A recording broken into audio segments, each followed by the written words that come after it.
What is up, everybody, and welcome back. I did not see Brian Campbell coming through with the victory last week. I don't know if anybody really did. I think he was 2,000 to 1 in the betting market, something crazy like that. Ended up being a cool finish, though.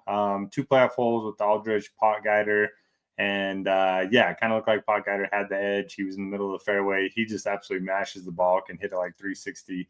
And Campbell, he's one of the shorter hitters in the field. He ended up hitting it out of bounds. It bounced off some trees, ended up kicking back in play.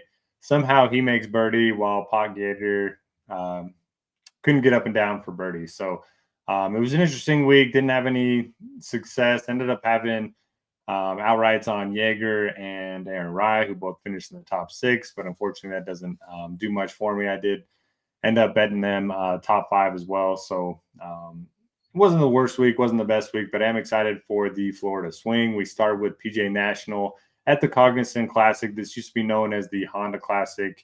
So it should be a fun event. It's always been one of the tougher courses on the PGA Tour, especially if you take out the majors. Now, if you just look at the course, they did make it easier starting last year. So they turned one of the par 4s into a par 5 and ended up being, I think they cut down the rough a little bit too. A lot of the golfers were complaining how many difficult courses there were in a row, with Bay Hill coming up next week and then the Players the next week. But I don't really know why the players were complaining, because not many of them are playing in all 3 events anyway. But it played at the 20th most difficult course last year compared to, I think it was 13th in 2023. And then prior to that, it was like one of the top 6 most difficult courses in each of the previous 3 years.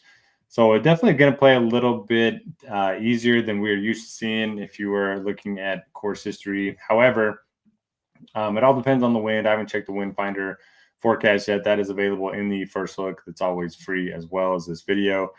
It's par 71, just under 7,200 yards. The fairway is pretty wide, 33 yards wide on average. But this is it's not a bomber's course, but it's not necessarily an accuracy course either. If you actually look at Data Golf's course fit tool, driving distance is weighted more than driving accuracy, but at the same time, a lot of these holes require less than driver off the tee. The average driving distance here last year was only 280 yards, so one of the lowest marks on the PGA Tour. So it's kind of one of those courses where you just kind of want to get it out there, rely on your iron play, rely on your short game, rely on your putter. But the big story with Florida is going to be the water. Water doesn't play on 15 to 18 holes. I believe there are 25 water hazards at PGA National. Just going to be a ton of penalties. So if you can avoid the penalties, aka bogey avoidance, I think you're going to be in really good shape. And you're going to see some very inconsistent course history, and that's just because of all the increased variance with all the water hazards. That's just going to be the case with every Florida course. So hopefully we can get some 6-6 lineups through. Don't be surprised if a lot of the chalk ends up busting. That's just a nature of the course and the increased variance with the water hazards. Okay, let's talk about the model. I have 7% weighted off the tee, 3% weighted to total driving. Pretty big weight to strokes gained approach this week. I have 7% to the raw strokes gained and then 5% to the expected strokes gained. And that's based on the approach shots that each golfer is going to be hitting at this specific course. So guys that I expect to gain the most strokes on approach, we have Russell Henley, Luke Donald, Shane Lowry, Tom Hoagie, Grayson Sigg, and Nikolai Højgaard, who ended up having a really good week last week, finished T8. So it was good to see him play well. We've seen his brother play well so far this season. Around the green, I have it at 5%. Putting, I have it at 8%, much lower than it was last week because this is a more difficult course. So typically when we see Birdie Fest, that's when I bump up putting. In these easier or on these tougher courses, then tee to green becomes a little bit more important. 5% to birdie or better percentage, 5% to bogey avoidance. If you just want to take out birdie or better percentage and focus solely on bogey avoidance, I don't hate that call this week, because you just want to avoid the hazards and then, kind of take advantage of the par 5s. Course history, I have it at 5%. Strokes gained in Florida, I have it at 5%. We can look at who plays the best at in Florida courses over the last 4 years. Shane Lowry, Chris Kirk, Jordan Spieth, Russell Henley, Daniel Berger. And then short and difficult courses, we have Shane Lowry once again up top. Sepp Straka, Russell Henley, Bezuidenhout, and Davis Riley. Now, Riley's a Bermuda guy. Henley's a Bermuda guy. Seabass tends to play well on these short Bermuda courses. Same with short Shane Lowry. So you're going to see a lot of the same names pop up in those lists. And then we have 4% to top 5% finishes.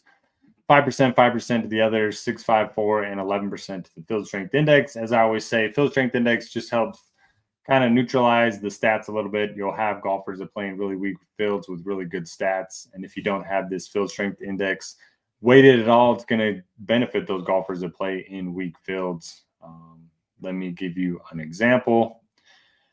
So Kevin Roy does not play in very good fields. He still projects well, even with this at 11%. But if we take this away, put it at 0%, watch what it does to his overall ranking.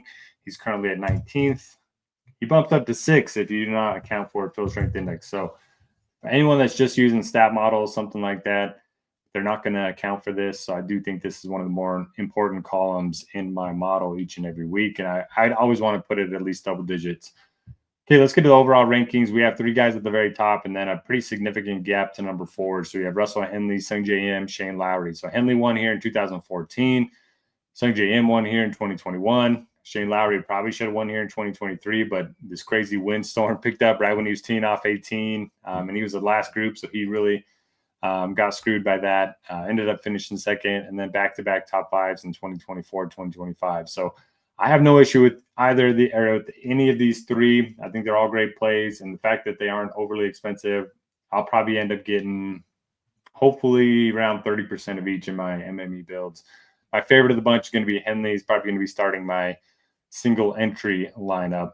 Ben Griffin, number 4 at 8,500. Great price point. He's a guy that's played well in Florida, coming off of a T4 in Mexico, finished in the top 5 of the Players a couple years ago. Was T21 here in 2024, and then he gained 9 strokes tee to green last week. So I really like the way his game is trending right now. Sepp Straka did play pretty poorly 2 weeks ago at the signature event, but he won here in 2023. He's obviously a guy that can string together good finishes, good iron player, so no issue with him. You have Taylor Pendrith, who's a bomber. Again, driving distance has been a bigger impact than driving accuracy at this specific course, even though it is a shorter course, even though you don't hit a ton of drivers. So if you do want to play into that, Pendrith could be interesting. A couple of top 10s recently. You have Lucas Glover, who is only 7,800 right now. Is number 7 in my model. Going to be a core play for me this week. He's been so good with the putter and the irons lately. So if he can just get a little bit going around the green, I think he could certainly contend this week. Berger's a tough one for me. So 2nd and 12th the last couple of weeks. We know he loves playing in Florida. We know I think he's a Florida State guy. A couple of 4th place finishes here. Yeah, good in Florida, good on strong and difficult courses.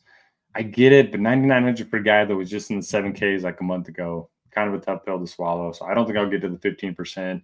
Love Keith Mitchell. He won here, I believe, in a playoff over Ricky Fowler and Brooks Koepka, but it could have been he won by 1 to avoid a playoff against those 2. I just remember he made a long putt on 18 to win that event. Then we have Denny McCarthy, who's coming off of a really good finish, T5, his last time out. He's been very hit or miss here. The problem with him is he's not very precise ball striker, so he can get in trouble with the water hazards. However, if he does have a decent stroke with the iron or decent week with the irons, I think he could play well. Grazerman made the cut here last year. Harmon's always a guy that plays well on these types of courses. Same with Seabez, same with Billy Horschel. He's a Florida guy. 4 for 4 here in his last 4 years. So I like all 3 of them in the mid to high 7K range. I think Kitayama's a great bounce back candidate. He was so expensive last week and pretty popular. Ended up missing the cut, as you can see here. But he was 3rd here. He won the API a couple years ago. Cam Young, 4th and 16th here the last couple years. He's interesting. So he's popped at a couple places. He's got 3 top 13 finishes in his last 6 starts. He's not going to project well because he has been so inconsistent. And when he plays poorly, he finishes like dead last. So I wouldn't use him in a cash game, small field stuff, but I do like him in large field tournaments. Kevin Roy, who I mentioned, still projects well, coming off of a good finish last week. Also had a top 20 earlier this year, T29 in his only appearance here. He's a really good iron player, really good total driver of the ball, and number 1 in this field over the last 12 months of bogey avoidance. Now, he hasn't played a ton of events on the PGA Tour, but still worth noting. I like Eric Cole, nearly won here, lost in the playoff to Chris Kirk in 2024. Minwoo Lee is a guy that, for whatever reason, plays well in Florida. He contended at the Players that 1 year, nearly won here last year. And 3 top 20s before, kind of a disappointing finish at the Genesis a couple weeks ago. So I'll get back on him.